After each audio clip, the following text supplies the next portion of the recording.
If one day you met a man, heard him tell stories about events that happened hundreds of years ago, and stranger still, he claimed to have witnessed them himself, would you believe him?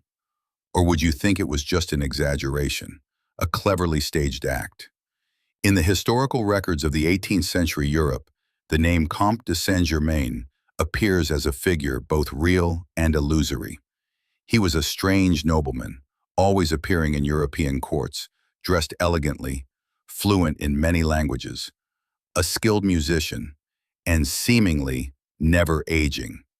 It was rumored that he had conversed with great figures from centuries past, and people who met him decades later still saw that his face had not changed at all. If you put yourself in that time, would you believe in the existence of an immortal man, or would you think it was just a political trick, a secret hidden behind the aristocratic glamour?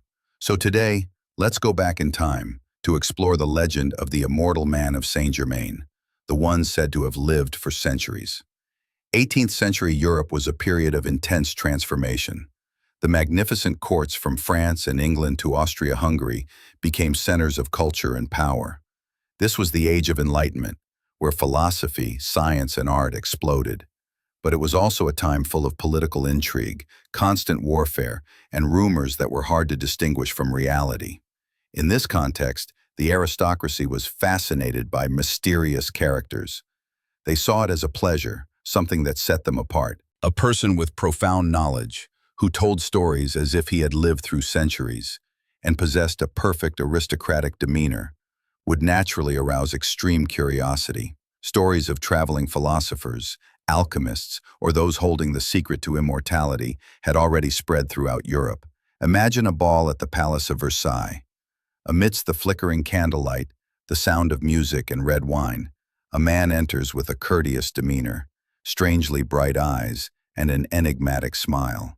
He could speak Italian with a lady, then immediately switch to Spanish, German, Polish, with an unexpected fluency. People were surprised, skeptical, and then drawn into the whirlwind of mysterious stories he recounted. In a period when belief in modern science was still nascent, mixed with mystical beliefs, the appearance of a character like Saint-Germain was like adding fuel to the fire of curiosity. It was fertile ground for the legend of the immortal man to take root and spread. Comte de Saint-Germain, a name that both carries an aristocratic air and is shrouded in a thick fog. The first records of him appeared around the 1740s, when Saint-Germain suddenly became a familiar face in the courts of Europe. From France and England to Prussia and Russia, this mysterious nobleman was mentioned everywhere.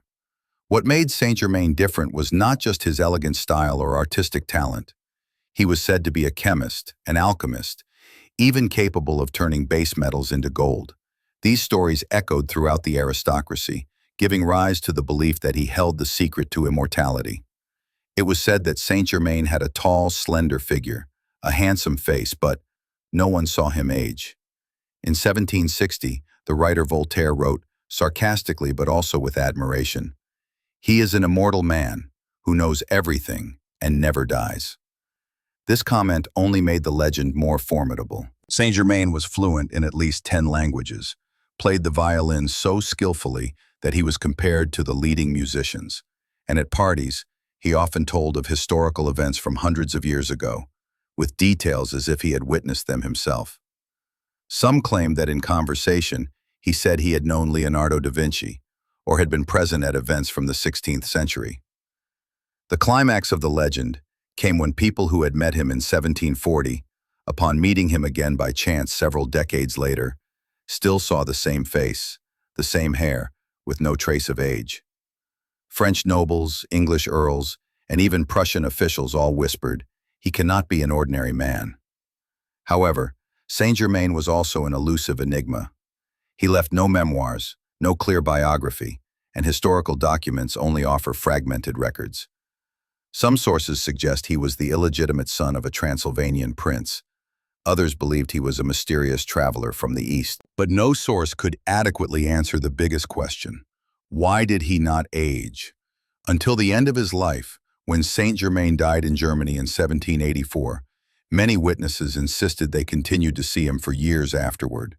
There are records of him appearing in Paris in the mid-19th century, and even at the beginning of the 20th century, still with his familiar appearance.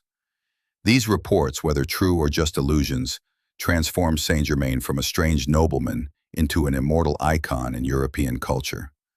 But this is only part of the story. The appearance of Saint-Germain in European courts was not just a thrilling story to be told at elegant parties. It created a wave of fierce debate, spreading from the aristocracy to philosophers and scientists. To many, Saint-Germain was a symbol of a superhuman intellect. He was likened to a man of the Enlightenment, mastering many fields from music, painting, and languages to chemistry. Some French nobles even believed he possessed the formula for making gold and the elixir of life, which made the ambitious seek to befriend him at all costs. But there was also immense skepticism. Scientists and pragmatic scholars of the time argued that Saint-Germain was just a master of psychological illusion. He could use his extensive knowledge, keen observation skills, and extraordinary memory to convince others that he was immortal. The mystery of his origins only reinforced this perfect act. Among the common people, rumors of an immortal man were linked with mysticism and fear. Some saw him as a prophet, while others associated him with magic, or even the devil. In a period when Europe was still heavily influenced by supernatural beliefs, the image of Saint-Germain became a reflection of society's own obsessions. A simultaneous desire for immortality and a fear of the thought that someone could actually overcome the laws of nature. The controversy extended to later periods.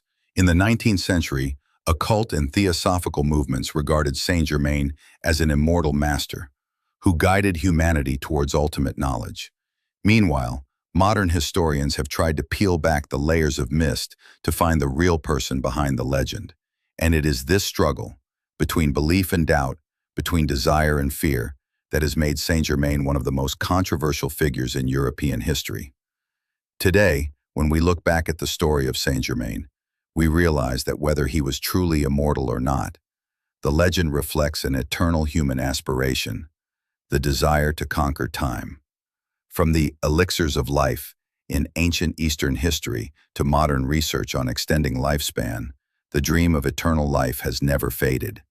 Saint-Germain became a symbol of the mystery that history cannot decipher. Perhaps he was just an intelligent, skillful nobleman who knew how to use his memory and knowledge to create the illusion of immortality. But it is also possible that because no one could fully explain him, the name Saint-Germain has outlived the man himself. Immortal in the minds of humanity. Today, when you encounter characters associated with immortal mysteries in movies, novels, or popular culture, you might remember the image of the strange count who once walked through the Palace of Versailles, leaving a great question mark for the entire world. So what do you think? Was Saint-Germain just an outstanding man who was mythologized, or was he truly someone who transcended the limits of death? Leave a comment, and let's discuss this mysterious figure. Thank you for watching. Don't forget to like, share, and subscribe to continue exploring historical mysteries with us.